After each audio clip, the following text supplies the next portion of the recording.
Eye on Education, I'm Fred Martino. WSIU regularly hosts journalists from Germany as part of the RIAS Berlin exchange program. Each year, journalists from the United States travel to Germany and German journalists come here. And there's also a program for students and recent graduates. My guest today recently completed a master's program in Germany and writes for a newspaper and online publication in Berlin. We welcome RIAS fellow Wiebke Bolle. Hi. Wiebke, thank you for being here. Thanks for having me. It is great to have you with us today. I want to start with kind of a general question for you, but I always find this interesting.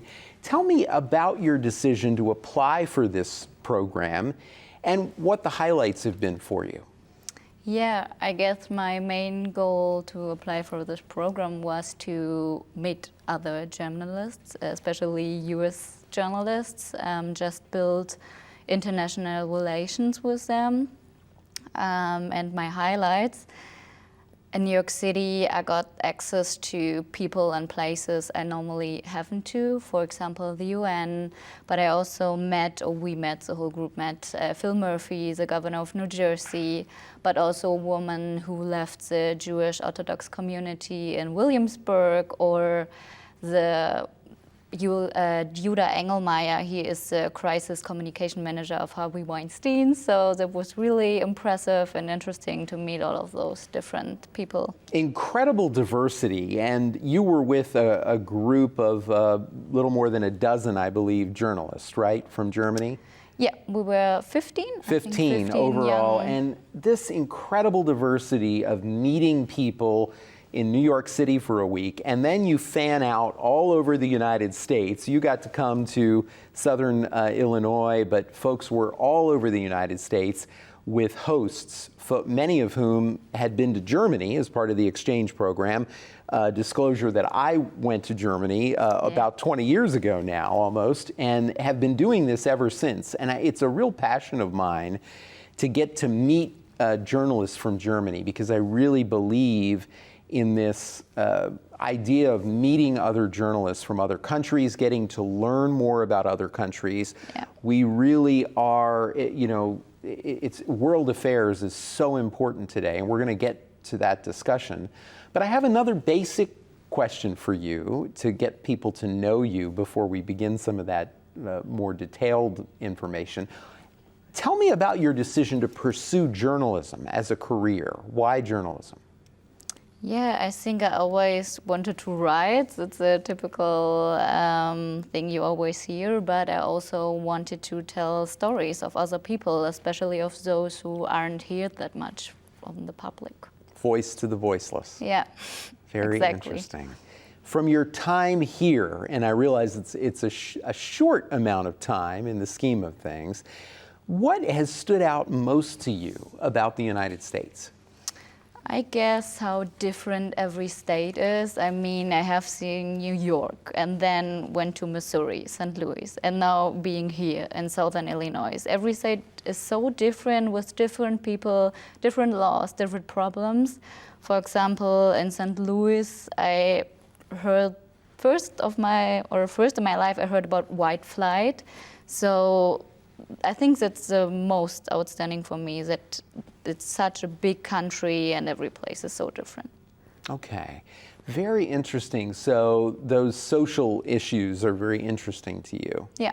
Yeah. I want to talk about some issues related to the image of the United States in Germany through major news events, because this is something that a lot of people are talking about right now as we approach next year's presidential election. It's hard to believe that we're already there to the next one, 2024. Yeah, it is. And the campaigning has already started. Tell us how the U.S. image in Germany changed in your view, after the attack on the U.S. Capitol, and also tell me your reflections on that. Mm-hmm. Yeah, I mean, after Jan 6, we had a picture of how Trump supporters look like, or all the Germans had it. So there was really, I mean, most of us were shocked, really just shocked. about this happening, and I guess it was really unbelievable or really surprising for us. How could something like this happen? And how could someone really vote for this guy, for Trump? There was a big apprehension about that too. So now after Gen 6, we had these pictures, and I mean, they went around the world, and we have them still in our heads, and it was a huge event. As you're saying that, I should say that, of course, I would think it's fair to say that most people in the United States never thought that this could happen either, that this was something that happened in other countries, was the idea. It would not happen here, an attempt to overthrow the transfer of power to actually attack our U.S. Capitol. Of course, the attack, though, followed an extraordinary 4 years during the Trump administration, where a lot of things were occurring that normally did not happen in Washington, D.C.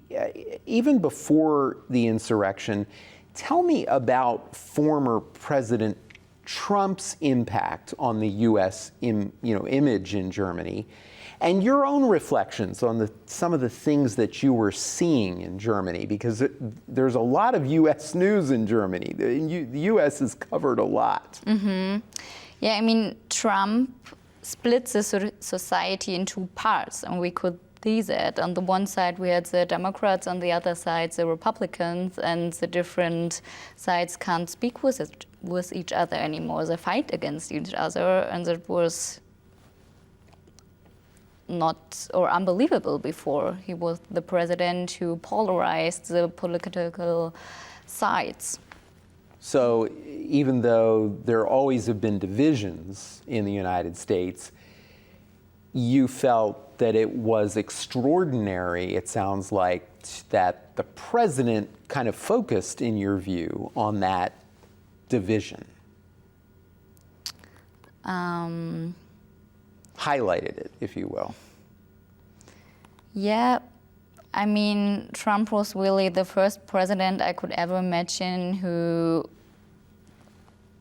showed this visible crack in society. I mean, I guess it was there before, but he was the president who made this all visible. So it was really interesting for us to see. And on the other hand, of course, also unbelievable. And we were surprised about that. And I mean, the US, it's so close to us. We are allies. We have so much in common. So it was really scary for us too, because we thought, oh my God, can something like this happen in Germany too?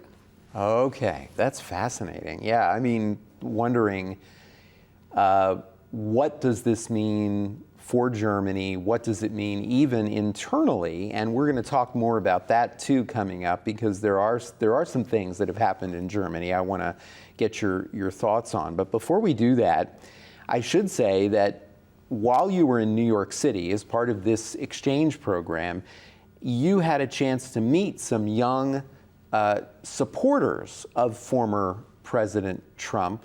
Tell me about that meeting and what you learned and what it was like to hear from them, what they said. Yeah, that was really interesting. I met two girls in their 20s in the Trump Tower. And I just asked them, hey, why do you vote for him? Why do you really like him? Why do you think he's a good president? And one of the girls told me that she is the only one in her family who votes for the Republican Party, and that her family just follow the mainstream, are not well informed about politics, don't know what's going on in the country, and she's the only one who's really interested in this. And she doesn't want to be biased, so she watches CNN and also Fox News, both sides, and she comes really to the conclusion that Trump is the best president for the USA, because she thinks he could, run a country like a businessman, in contrast to Joe Biden, who is a real politician and has no clue about the real life. So, she thinks Trump is down to earth, close to the people, a real leader, knows what he does. So it was really interesting for me that she came up with this. Yeah. Well, and of course, that was something that we heard during the campaign last time, that former President Trump would talk about the fact that he had worked in business and used that as a way to advocate for his election. Apparently, that was effective with some and folks. she also said it's Biden's fault that everything or the cost of livings are much more expensive nowadays. She really made it on him and not on inflation or something. Yeah. Very interesting. This is a time, as you know, when some might argue that both journalism and international relations are more important than ever. We have Russia's attack on Ukraine, climate change, dramatic inflation, as you just noted, all on top of a COVID pandemic that is not over. I mean, it's gotten better, but it's not over. How do you see efforts like this exchange program being a catalyst for progress? Yeah, I mean, I really think that journalism and international relations are more important than ever, because we need to face those big problems like climate change, as you said, war, and we need to talk to each other, we need to communicate, we need to speak, we need to learn more about each other and just find solutions for the big world problems now. Yeah, I think that's absolutely true. And as I revealed to you just in personal conversations, getting to know you, that when I had the chance to go to Germany for several weeks, it was really the highlight in terms of professional development. It was the highlight of my career, being able to do that. And you see the world and your role in it, especially as a journalist, in a different way when you have that wider perspective by going to another country. As part of this exchange program, you're going to be meeting students here at Southern Illinois University, Carbondale. You've also met some high school students, got to speak to some high school students about what you do and about Germany. What are some other ways that you think the educational system in the United States could encourage interest in world affairs? Yeah, I mean, you could just teach it in school. I mean, for Germany, for example, there's much more to learn about besides the Holocaust. I have the feeling that US students just learn about the Holocaust and that's it. And it's the same for other countries. So just teach it in school, I don't know, create a subject like around the world or call it whatever, but just generate knowledge about other countries. That's a very basic idea, but one that I think many people would agree that it needs more focus in our schools. Another area is language. In Germany, young people learn English and often another language in addition to German. Learning a language, as you know from experience, is a real cultural immersion. Tell me your thoughts on the impact of language proficiency and what that could mean. Yeah, in Germany we learn English in 5th grade or even earlier nowadays, and a lot of people speak French, Dutch because it's close, Swedish, so many different languages because we believe that it's important to communicate with other countries, other nations to solve problems. As I said before, I mean, language, it's a communication tool, and how could you communicate if you don't speak the same language? So it's a basic first step to communicate. Do you think that immersion in learning another language also makes Germans in general more curious and knowledgeable about other countries too? Yeah, I think so. I mean, Germans travel a lot, and it always helps then to speak the language. And I mean, with the language, you will learn so much more about the culture. Or if you speak the language, you will learn so much more about the culture. You can go to the people, talk to them, learn from them. And I think, yeah, it definitely helps to, or even for the interest. Yeah, I agree. You know, I found that German students are very curious about the United States and often know as much or more about the political system here as U.S. students do. Give me a sense of that level of interest and why it is so strong. Mm-hmm. Yeah, I think the obvious one, but the US is one of the most powerful countries in the world, and it even affects our economy. So I think that's why we are so interested in it, and all the trends from here come to us, or most of the time they come. So yeah, we're just really interested in the political situation and economy here. Yeah. And when you've been here on our streets in America, you've probably seen a lot of Mercedes-Benz and BMW, yeah. a lot of German cars. Yeah. There's also a lot of German industry here, yeah. not just products that are sold here, but German companies that have locations here. And yeah, for sure. We have this really close connection. I mean, we share the same values like freedom of speech, but we also want to have a free Western world. Democracy is another big part. So yeah, it's just this cultural closeness as well. Yeah, so important to emphasize. And again, part of the reason to be interested and learn more about world affairs. Well, during your trip, as you mentioned earlier, you met with New Jersey Governor Phil Murphy, who is a Democrat. He won a very tight race for re-election. He is also a former ambassador to Germany. Tell me about that meeting and what you learned and your impressions. Yeah, I mean, he's a real politician, so he knows exactly what to say and what not to say, and that can make it hard to talk to him, because if he doesn't like a question, he just skips to another one. He's a media pro.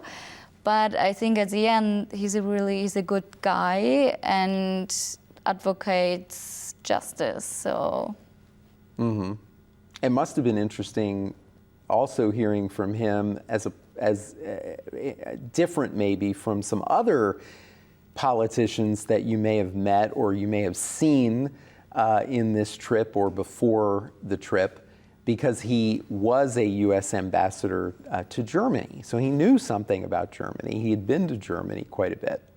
Yeah, he was quite related. Just started with Olaf Scholz and what do you think about him? And it was really interesting to meet a guy like him. I bet it was. Yeah. Governor Murphy spoke about some issues that are opposed by some in the U.S., as you know, including efforts to fight climate change.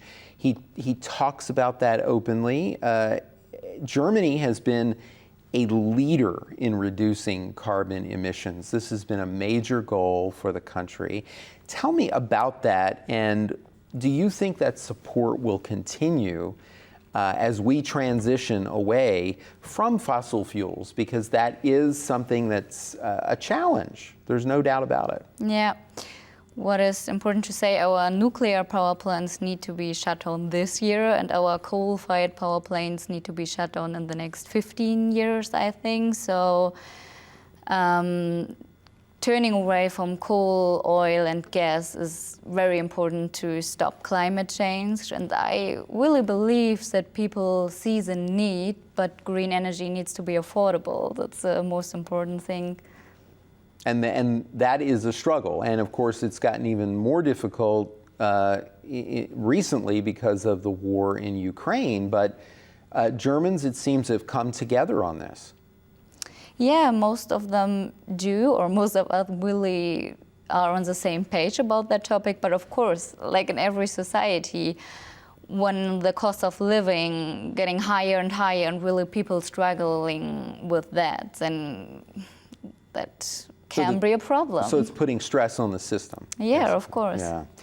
So in the United States, I should say that you also met with Black Lives Matter co-founder Chavona Newsom in New York City. Tell me your impressions about that and any commonalities that you saw with human rights issues in Germany. Yeah, again, it was really interesting to talk to her, a really strong, really loud woman. We met her in the Bronx, and yeah, one topic we talked about, and I think it's a problem in Germany as well, for Black people, it's even harder, or they need to work twice as hard to reach their goal. I mean, we have it in, well, we see it in journalism, we see it in politics. If Black people want to be there, they often need to change their language, their hairstyle, their clothes, everything. And yeah, just create a new personality, try to be more white. She said that, really interesting for me. And I think it's true. Interesting. And this was a highlight of the trip for you. I know that you were really impressed with that visit. Yeah, because normally I'm sure I would never go to the Bronx, I guess, because if you're in Manhattan, you go to Brooklyn, but normally you don't go to the Bronx. And it was a really nice experience to meet her there. I bet it was. And again, the RIAS program does such an amazing job because there's such diversity in the people you meet, the topics that are covered. This was the case for me when I went to Germany as well. I know in Germany, and I want to talk about another social issue here. This is really interesting to me, and I'm sure will be to many of the viewers. There was some pushback against a large influx of immigrants, including hundreds of thousands of people who fled Syria and came into Germany. Tell me about that and how the situation has evolved in Germany. Yeah, that was in 2015, and we call it refugee crisis. The refugee crisis, yes. Yeah. So, as you said, over 1 million people came to Germany and seek for protection.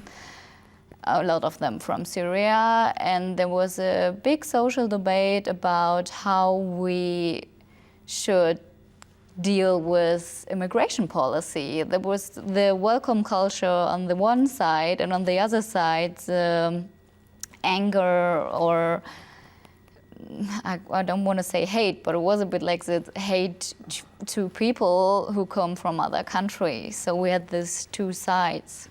And how did it evolve? I think now it isn't that big problem anymore because the Balkan route just closed, and the people need to think what to say now. People see the fact that this was a human rights issue, for one thing. I mean, giving people the ability to be safe, but also I would imagine seeing the benefit to the country in the terms of something we're struggling with in the United States, even more so after the pandemic, which is having a labor force as well, increasing the number of folks who help build the country. Yeah, I mean, some Germans really were afraid that we can't handle the situation. All of the people are coming, and how could we do it with our social system? Would it maybe collapse? So, but it didn't. It didn't, yeah.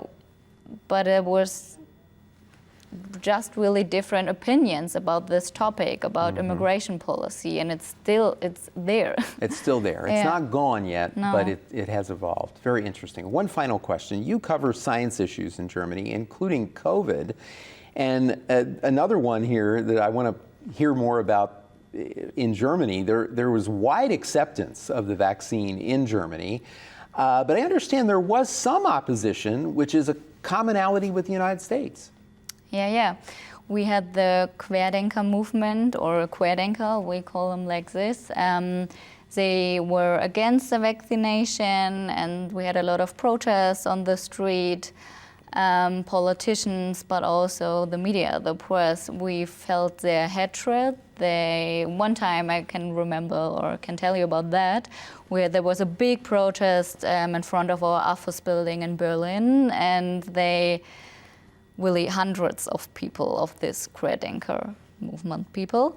They had shields in their hands, says the press is lying, and you could really feel the anger of those people, and we weren't allowed to go out because it was really just too dangerous. They are aggressive, and we have these problems too, for sure. So not just opposition, but very vocal and protests, Yeah. and that's scary. I mean, It was scary. You were scared, I'm sure, because usually we don't feel threatened in our jobs. Yeah, it was really new, this kind of aggression and Yeah. hate against the press. Yeah, more important than ever before, and to get the information out there, and this international exchange, in my view, more important than ever. Wiebke, thank you so much for sharing a slice of this trip with us. I really appreciate it. Thank you so much for having me. Great to have you with us.